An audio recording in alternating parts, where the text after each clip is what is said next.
Albert Ellison was the star of one of the biggest underdog stories in high school sports history. Mr. Ellison passed away, but he leaves behind a story you'll never forget.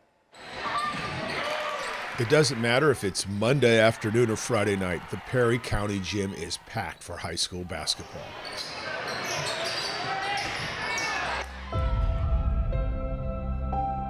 It all started at Old Linden High School, fed by 9 tiny elementary schools that all had basketball teams. You went to school, you did work, you went to practice, you came home, you did it again.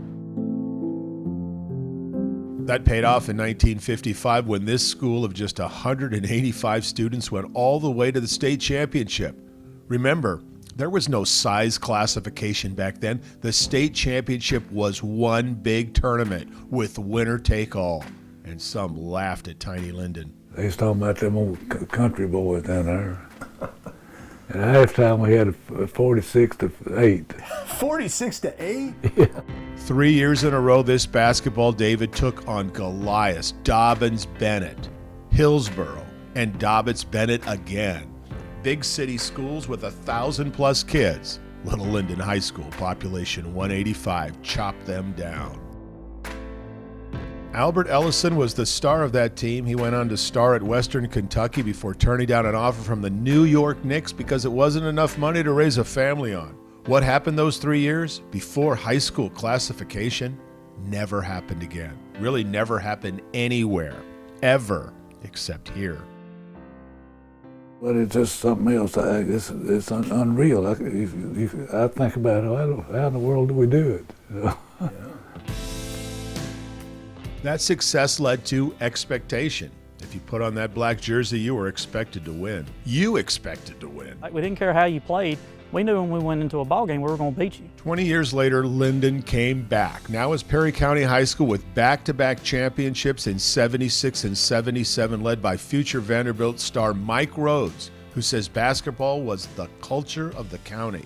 You know, you'd stop by, one of the gas stations over here, and all they want to talk about is basketball. Who y'all got Friday night? You know, you think you can beat them, and it just little things like that just pumped you up. You know, because you knew that it was bigger than yourself. I mean, you were playing for the community. Perry County played well, but didn't win it all for another 20 years when future Boston Celtics star Kirk Haston led them to a perfect 37-0 record and a state championship in 1997. The 6th state title for Perry County. The Buffalo River runs 37 miles through Perry County. It's what the county's known for, but maybe it should be best known for basketball. It runs through the veins of the people here like all the liquid arteries that sprout from the buffalo. It headwaters at the little old gym that's now the city's haunted house, a place also haunted by echoes. Echoes of squeaking sneakers and whistles. Matthews, one dribble pull-up, it's blocked! And winning. It's gone! That's a ball game! Yeah!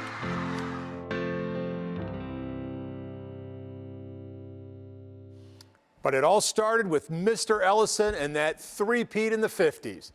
Mr. Ellison ended up raising that family as a basketball coach and high school teacher for 50 years. One of his favorite stories is the time at Western Kentucky, where he was assigned to guard the Jerry West, the NBA legend, the logo. Mr. Ellison said, the coach said, let him have all the outside shots all day, just don't let him drive. What happened? As Mr. Ellison laughed, oh, he hit that outside shot all day. I'm Dennis Ferrier, Fox 17 News, your Code Red station.